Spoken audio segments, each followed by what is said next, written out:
Well, family, I have wanted to give you guys my observation on tree collards and how they do in the summertime.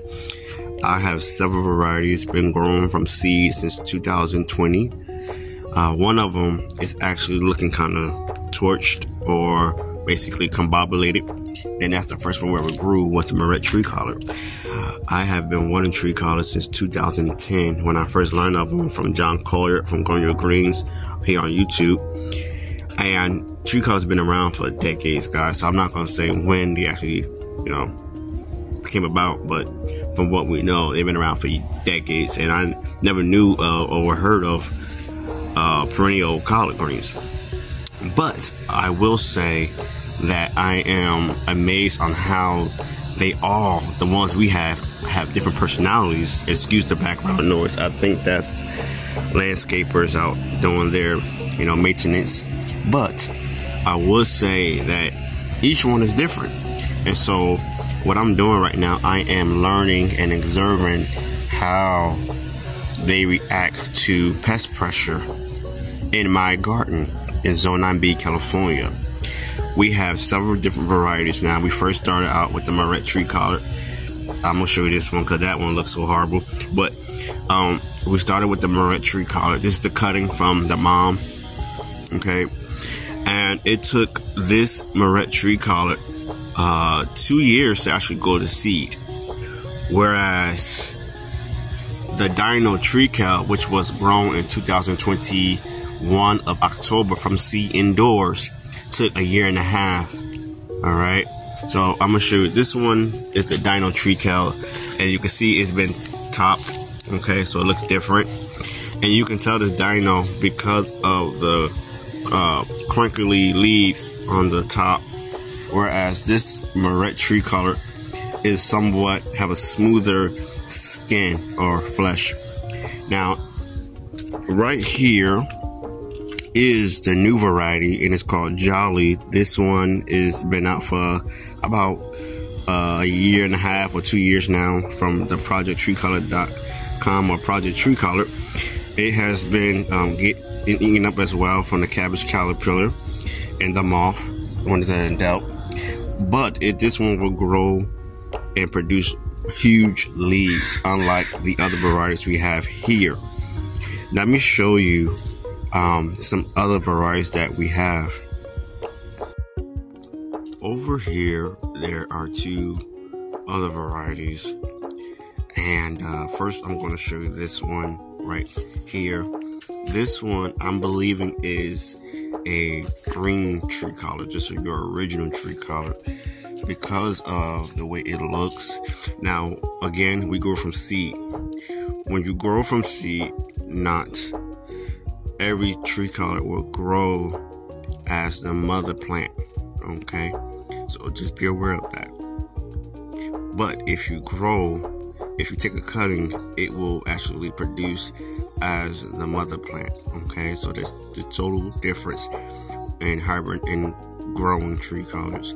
So if you grow from a cutting, you'll get the exact replica, or what people say clone. But if you grow from a seed, total different DNA. But this one, I'm believing, is a green tree collard. Now, it does have the look of a Dino cal.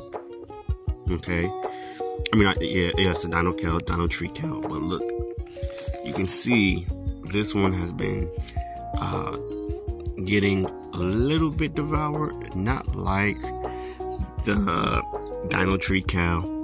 Okay, a little bit more that I have noticed.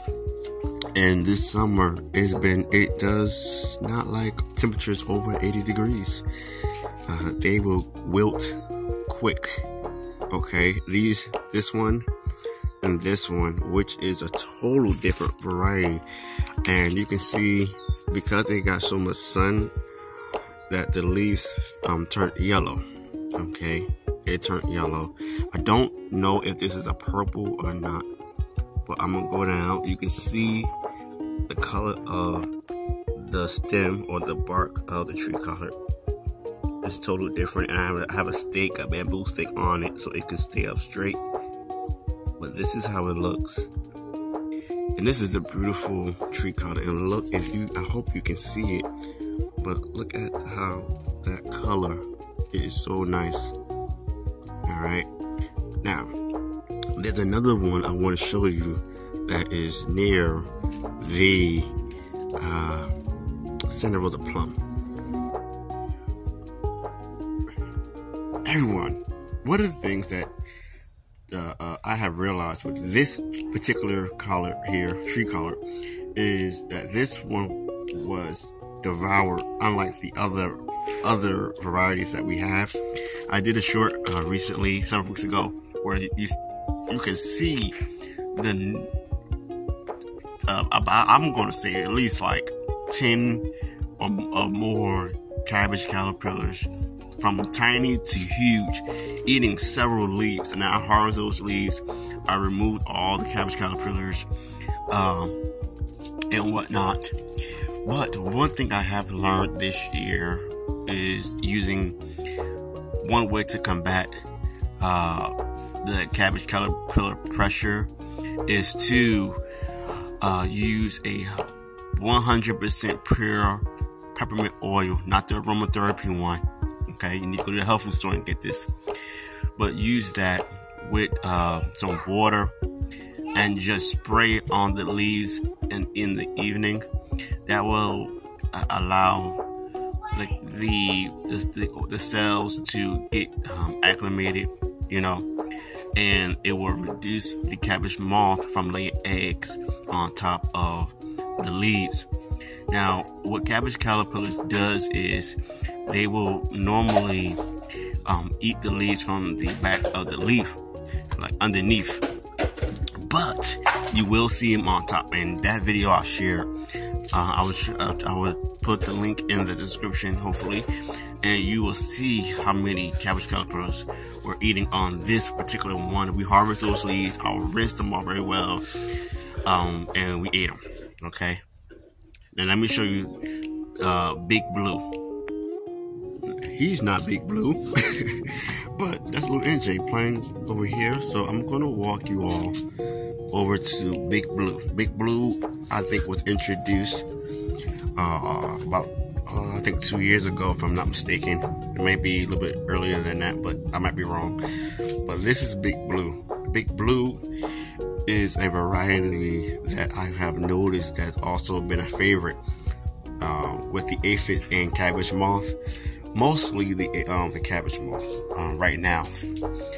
This winter, I will definitely get a chance to see how they do.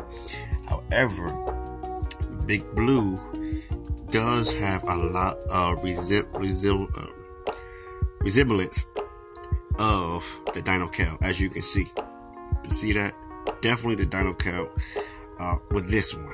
Unlike the other varieties that you have seen, Big Blue has a gorgeous tint to it, even in the summertime, y'all.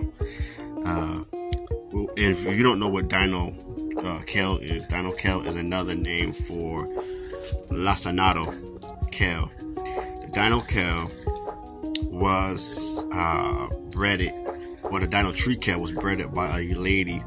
I don't know her name, but she was a lady in the United States who had a Dino Kale and a tree collar, and they both basically were pollinated at the same time, and that's how it came to be a Dino Tree Kale several years later.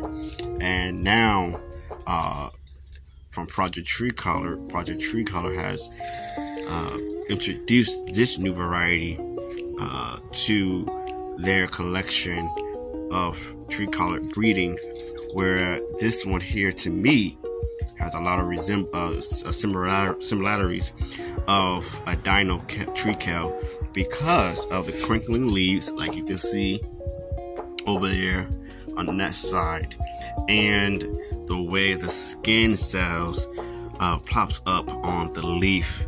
And it takes another identical habit of being a favorite of the cabbage caterpillar because of all the holes you see. This one here and the Dino Kale Tree Kale that doesn't have a lot of holes right now, they are one of their favorites as well, besides the other green tree color I showed you just a few minutes ago.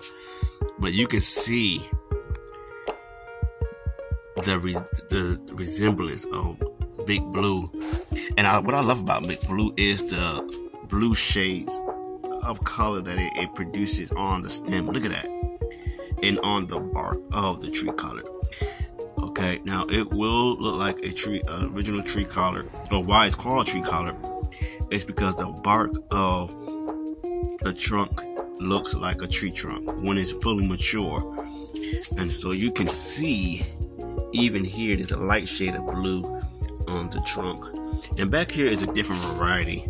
Okay, this one here is a different variety right here that I do not know either, because the seeds that we purchased last year in 2022, later in October, month of October, was a mixed variety of tree collar. So each tree collar is different. All right, so that's the only reason why I don't know some of the varieties. But the varieties that we do have that I do know well is the Big Blue here, as you see here. The other variety is Jolly. Okay, what you saw with the big leaves. Now those leaves will get even bigger, okay, as it matures and gets older.